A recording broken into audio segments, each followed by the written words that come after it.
AJSU party का जिला अध्यक्ष बना और तकरीबन 15 सालों तक मैं वहां पर जिला अध्यक्ष पद के रूप में रहा। माननीय चंद्र प्रकाश चौधरी जी वहां से विधायक हुए, झारखंड सरकार में मंत्री हुए, वर्तमान में गिरिडीह के सांसद भी।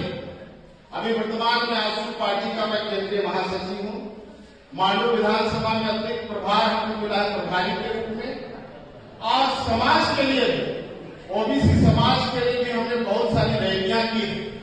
पार्टी का एक विंग है अखिल झारखंड पिछड़ा वर्ग महासभा, जिसका मैं राज्य संयोजक भी हूं। तो इस समाज से और आज आने के बाद, इससे बड़े बड़े मंचों में जाने के बाद भी बड़ा इम्प्लीमेंटली मैं अपनी बातों को रखता हूं, लेकिन आपके बीच आने के बाद मेरा रोम रोम खड़ा हो गया। जानते हैं क्यों? क्योंकि अपने लोगों के बीच आने का अवसर प्राप्त हुआ। अब ब्रह्मदेव जी के बारे में जितना मैं जानता हूं, उनका व्यापक मैंने प्रभाव पलामू प्रमंडल जो ओबीसी समाज में है।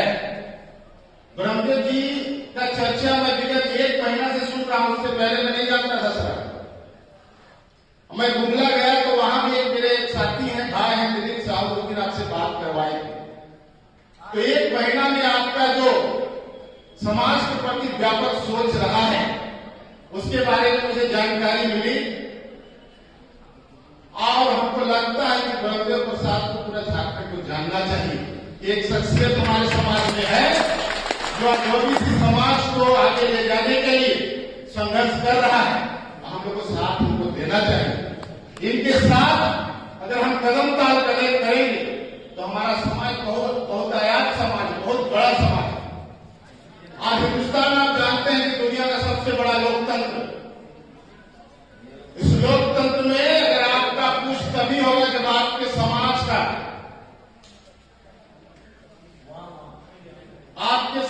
का प्रेजेंटेशन होगा।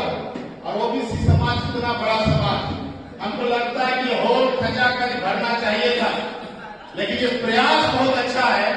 अब पलामू प्रमंडल से लेकर के उत्तरी छोटा नागपुर, दक्षिणी छोटा नागपुर से कोल्हान से लेकर के संथाल तक आप लेके जाइए, हम आपके साथ हैं। पूरे ताकत के साथ आपके साथ है। इस लोकतंत्र में दुनिया का सबसे बड़ा लोकतंत्र इतना खूबसूरती के साथ पाना बना है समाज का। आज पूरे हिंदुस्तान का नेतृत्व कोई कर रहा है, तो हमारे समाज से माननीय मोदी जी वो भी समाज से आते हैं। बनिए हम लोग डब्बा बनने के लिए तैयार।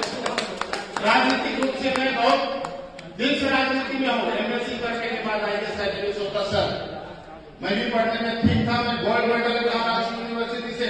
अभी भी रिपोर्ट चेक कर लीजिएगा, मैथमेटिक्स में मैंने पीसी किया है। लेकिन राजनीति में आया तो अपने समाज को देखने के बाद आया।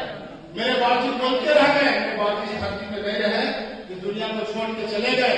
मेरे ऊपर 42 मुकदमा था। मेरे बाबूजी रोज बोलते थे, बेटा तेरा किस्वा कब खत्म होगा, तेरा किस्वा कब खत्म होगा। ये केस संघर्ष का केस था, कोई चोरी डकैती का केस नहीं था। इस धरा पर संघर्ष हमने किया था और अभी तक मेरा सारा केस खत्म नहीं हुआ और फिर बीच में केस कर दिया। तो आप लोग आशीष और प्यार मोहब्बत चाहिए। इस समाज को हम लोग को आगे बढ़ाना है। तो हमको समझना चाहिए कि जब मैंने समझिए कि रविंद्रनाथ टैगोर ने कहा था तो where is mind without fear. ये धरती हमारी, ये धरा हमारा, ये झारखंड हमारा। तो यहाँ पर हमें राजनीतिक भागीदारी मिलनी चाहिए कि नहीं मिलनी चाहिए। केवल आज आप आए हैं, बैठ के चले जाएंगे, इस विषय को गांव गांव तक ले जाइए।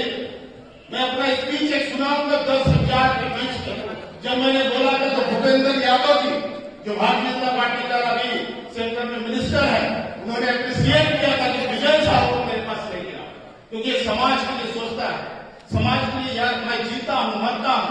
और जब मैं सुना कि ब्रह्मदेव जी के नेतृत्व में आज किसी समाज के प्रबुद्ध जनों का यहाँ पर समागम हो रहा है, तो मेरा कदम स्वतः ही बढ़ चला।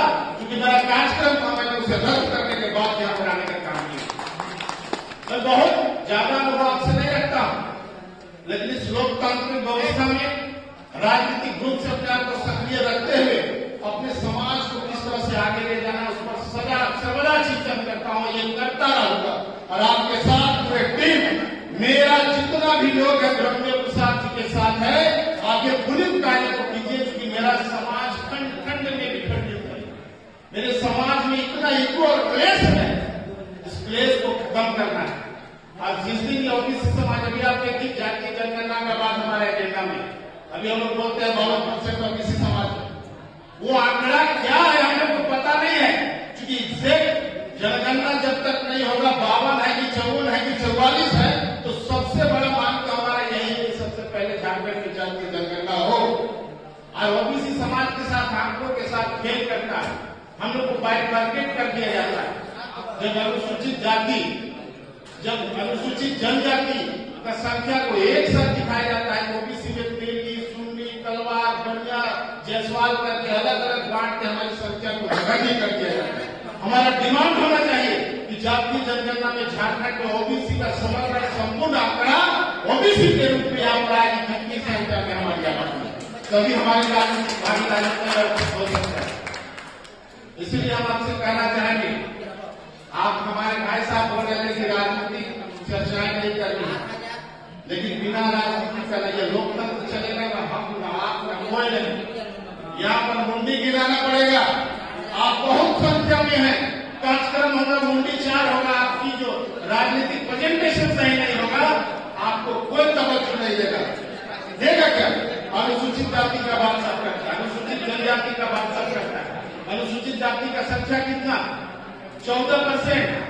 उसके लिए मुख्यमंत्री, मंत्री, प्रधानमंत्री एक भाषण देता है, लेकिन ओबीसी समाज के लिए भाषण देता है। हम एक नहीं है, एक होना पड़ेगा, और एक ऐसे नहीं होंगे, दिल मिलाना पड़ेगा। कहीं इस तरह का विरोधाभास है कि कहीं